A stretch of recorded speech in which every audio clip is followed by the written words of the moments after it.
اعوذ باللہ من الشیطان الرجیم بسم اللہ الرحمن الرحیم۔ ساتویں جماعت کے طلباء و طالبات متوجہ ہوں۔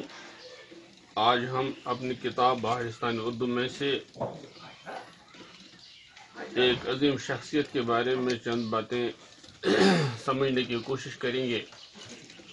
وہ عظیم آدمی کون تھا؟ اس کا نام نیوٹن تھا۔ آپ سب اس بات سے بخوبی واقف ہیں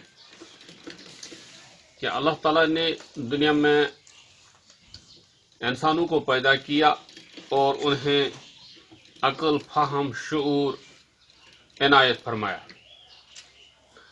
کچھ لوگوں نے یہ سمجھا کہ ہماری زندگی بس پیٹ پالنے کے لیے ہے۔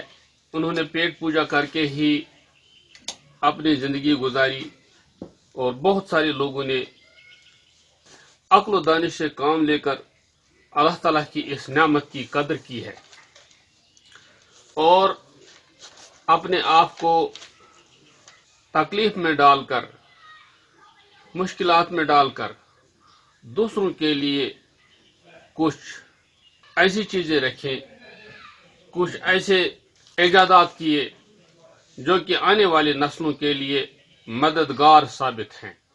ایک شخص جس کا نام گلیلیو تھا، وہ روم کی جیل میں جب دم توڑ رہا تھا، اس نے بھی اپنی محنت و کوشش سے، اپنی عقل سے کام لے کر لوگوں کے لیے بہت کچھ کیا۔ جابر بن حیان نے، جن کو پرانی کیمسٹری کا بابائے آدم کہتے ہیں، اس کے بعد انہوں نے بھی لوگوں کو بہت کچھ دیا، لوگوں کے لیے بہت سی ایجادات فراہم کیں۔ عرض کر رہا تھا کہ گلیلیو جب روم کے جیل میں دم توڑ رہا تھا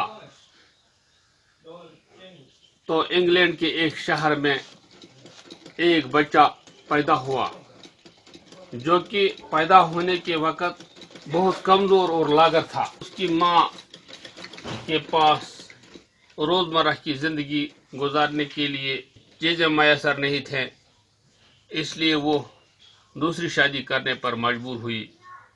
جب اس نے دوسری شادی کی تو یہ بچہ جو تھا، اس کی پرورش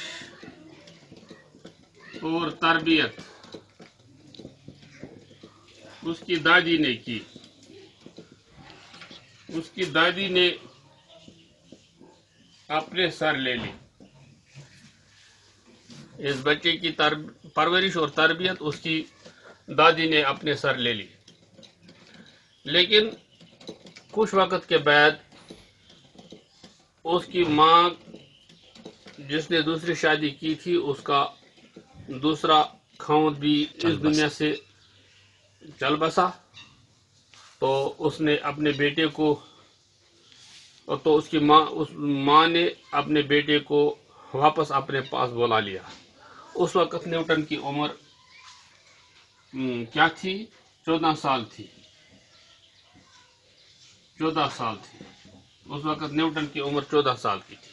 چونکہ وہ بچپن سے کبھی اس نے شاعری پر قلم آزمائی کی، کبھی وہ دیواروں پر تصویریں بناتا تھا۔ اس کی ماں اسے مصور بنانا چاہتی تھی، نہ کہ سائنسدان۔ لیکن ایک دن جب وہ کھیت پر کام کرنے کے لیے گیا تو اس کے چچا نے اسے یہ بات کہی کہ تم آوارہ گر بنو گے یا ایک عظیم انسان بنو گے۔